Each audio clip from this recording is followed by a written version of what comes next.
This is Samsung's brand new Galaxy Z Fold 8. This is their new form factor for a foldable device. And I think the big question everyone's asking is, what's the point to this style device? Like, one, who is this for, and what are the advantages of this type of form factor versus the fold and flip form factors and candy bar styles we already have?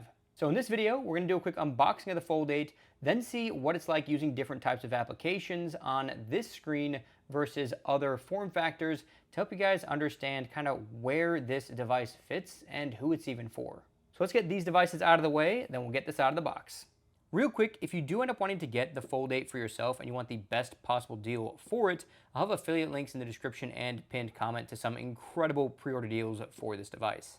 Taking off the top of the box, we see the Z Fold 8. If we flip it over, there's another box in here. And if we take this box out, we get a USB-C to USB-C cable, a SIM ejector tool, and a package contents pamphlet. Looking back at the Fold 8, there's a little pull tab at the bottom to make it easier to take out. And then there's nothing in the box behind it.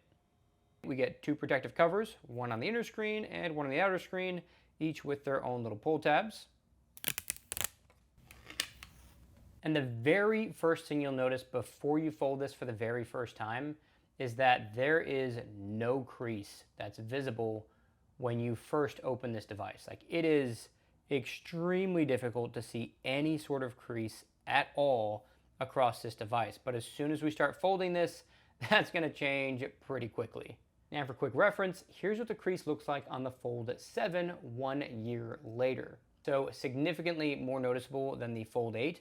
However, it is important to point out that Samsung says they made a lot of improvements to the crease on the Fold 8, like the structure behind it, including putting a titanium plate behind it, as well as a few other changes. So hopefully, over time, this crease still stays in great shape compared to the Fold 7. But now it's time to fold it and see what happens. So you can see that crease starting to form now. Fold it, and now let's go ahead and unfold it and see if it already looks any different. So actually, yes, a very tiny bit. I can already see the difference in the crease.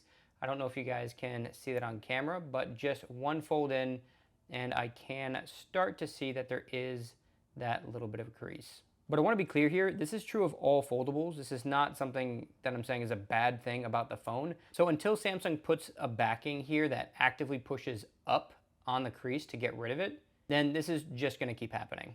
All right, so let's go ahead and turn this on, get it set up, and then we'll compare some different form factors. All right, so I got the phone set up, and actually this is not the Fold 8. This is actually the Fold 5. And I wanted to show you guys this because these two devices are almost the exact same form factor. The only difference is that the Fold 5 folded this way, and the Fold 8 folds this way. But when they are unfolded, they are nearly the exact same form factor. If I put these two on top of each other, you can see that it is extremely close to the same size. This device is a little bit wider this way, but it also has larger bezels. So you just kind of take into account that the newer phone has smaller bezels, and these are basically the same size. So if you have a Fold 5, go ahead and turn it sideways, and that's almost the exact same size as the Fold 8. Now, if you had something like a Fold 6 or 7, those sizes are a little bit different. The Fold 6 is similar, but it is a bit taller, or I guess wider, depending on how you're looking at it. And the Fold 7, which is basically the exact same dimensions as the Fold 8, is significantly taller, again, or wider, depending on which device you're talking about. When compared to a Fold 6, the size difference does get a little bit more noticeable. And then with the Fold 7, which is the same size as the Fold 8 Ultra, you can see that this device is significantly taller. And if I shift it over here, you'll see that they are a similar width. But I think the most surprising comparison for you guys is going to be on the cover display. So if we look at this cover display right here, and we look at the cover displays on these foldables, we kind of see what you'd expect with a much wider screen on the Fold 8 versus the previous generations, and a screen that is noticeably shorter. But here's the surprising thing.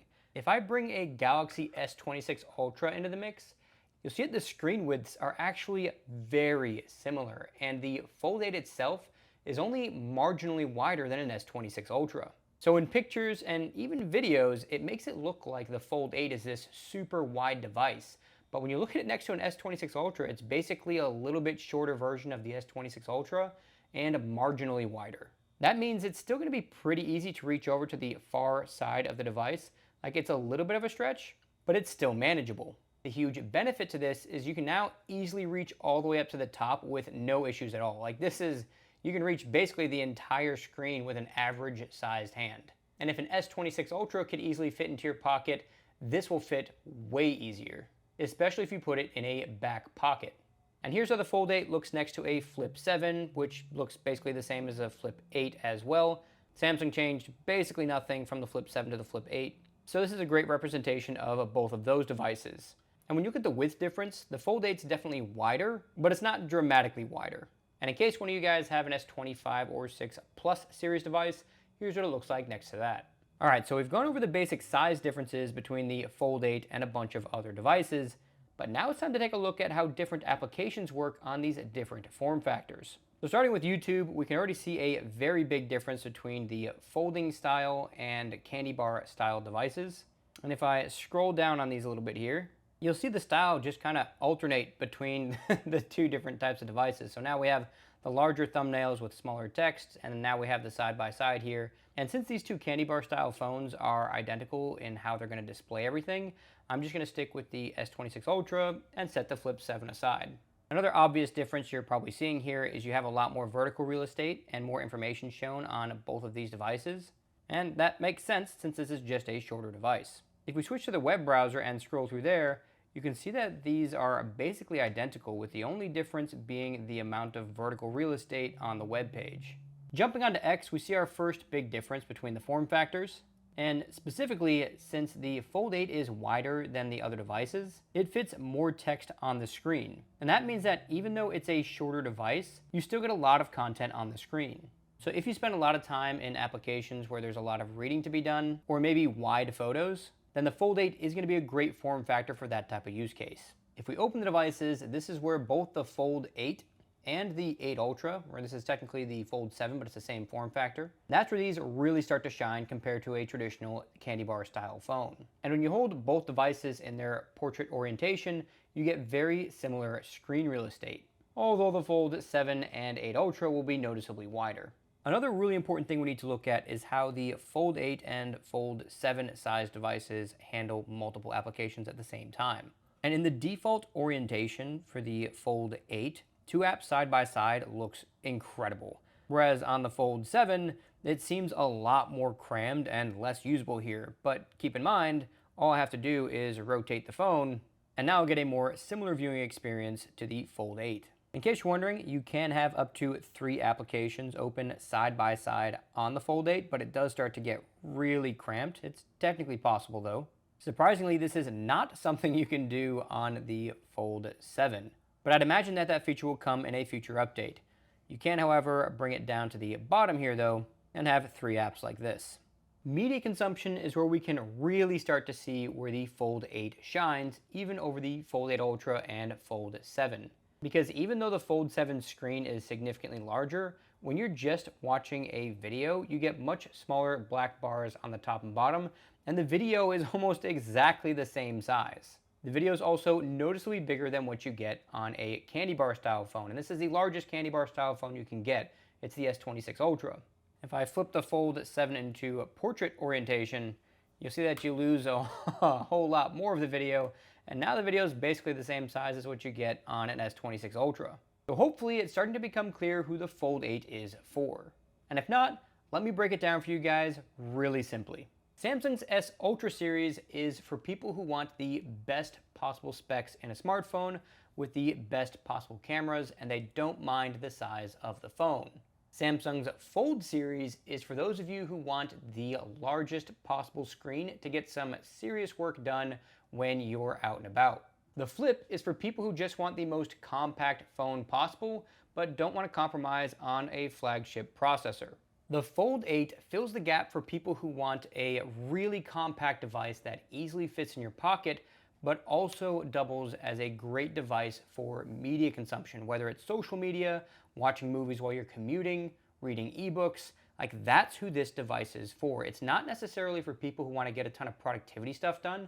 I've already done a more deep dive comparison between the Fold 8 and the Fold 8 Ultra to show you guys how the Fold 8 Ultra is still better for people who want to get a lot of productivity stuff done. But when it comes to just media consumption in general and even some gaming, that's where the Fold 8 is going to shine. And if that fits what you want out of a device and you want to pick up a Fold 8 for yourself, I have affiliate links in the description and pinned comments to the best deals you can get on the Fold 8 right now. And since those are affiliate links, it does really help out the channel when you guys use those links. So I just want to say a huge thanks to anyone who's ever used my links. And if you want to see a deeper dive into how the Fold 8 compares to the Fold 8 Ultra, you can check out this video here. Or if you're just going to pick this phone up and you want the best accessories to go along with it, check out this video instead. And consider subscribing and turning on notifications so you don't miss the rest of my deep dive foldables coverage. That's it for this tech episode. Jesus loves you guys, and I'll catch you in the next one.